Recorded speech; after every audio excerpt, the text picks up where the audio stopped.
Gold has experienced the summer doldrums before, but is this the worst it's ever been? Joining us today is Chris Mancini, research analyst at Gabelli Funds. Chris, welcome back. Good to see you again. Thanks a lot. Thanks for having me. So it's been a tough summer for gold here. The metal just not moving, though it's having a pretty good day today. How do you see it here? I mean, I just think that what's been happening with gold recently is that we've had a really tough run due to a stronger dollar.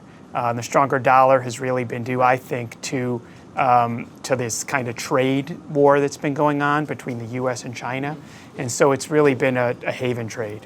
And now Canada as well. Yeah, exactly. Right? Canada. And but some experts I've spoken to have said, look, the trade wars could, mean that the Fed might have to halt the rate hikes this year, which eventually down the line could be good for gold. Yeah. Is that a far-fetched theory right now, or no, do you I see don't it happening? So. I mean, I think that could happen. I think what ultimately drives the gold price higher will be the Fed pausing and then the market pricing in the Fed easing. And so if the Fed's easing while the ECB is printing and the BOJ are both printing money, then I think gold will do really well. But right now we're stuck in this kind of like algorithmic trade zone here where it's a stronger dollar. So speculators are going long dollar futures, and then they're going short gold futures. And so we're seeing like the speculators are driving the gold price down right now. So Chris, we're mid-year here. How do you see the rest of the year playing out for gold? What price levels are you looking at? I mean, I think that gold will be range bound for the rest of the year between this 1250 and 1350 range. I think what gets gold to really move will be a view that the economy is going to slow and that the Fed, again, like you said, is going to halt its tightening cycle. And same story here for silver. The gold-silver ratio sitting around 78 right now. What are you seeing on the silver front?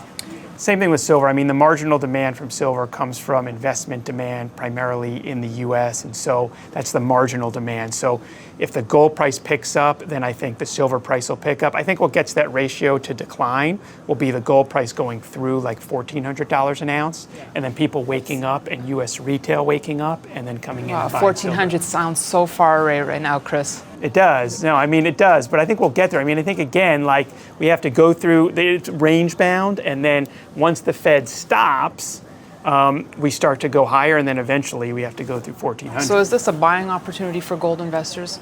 I think it is. I mean, I think it is. I think what's interesting is that the gold stocks are telling us that, or hopefully telling us that this move down in the gold price is very short-lived and it is driven by speculators, because the gold stocks really have been flat despite gold declining from 1320 to 1250. So I think it's an opportunity to buy some physical gold here. And then as gold moves higher, start to get into the gold stocks. Chris, finally, which commodity do you think looks best right now? I think gold looks good. I mean, it's gotten slammed on this real speculative trade, so I think we're due for a bounce. All right, I'm sure a lot of investors will be happy to hear that. Chris Mancini over at Gabelli Funds, thanks so much for joining us. Okay, thanks, Danielle. And thanks for watching. We'll be back tomorrow.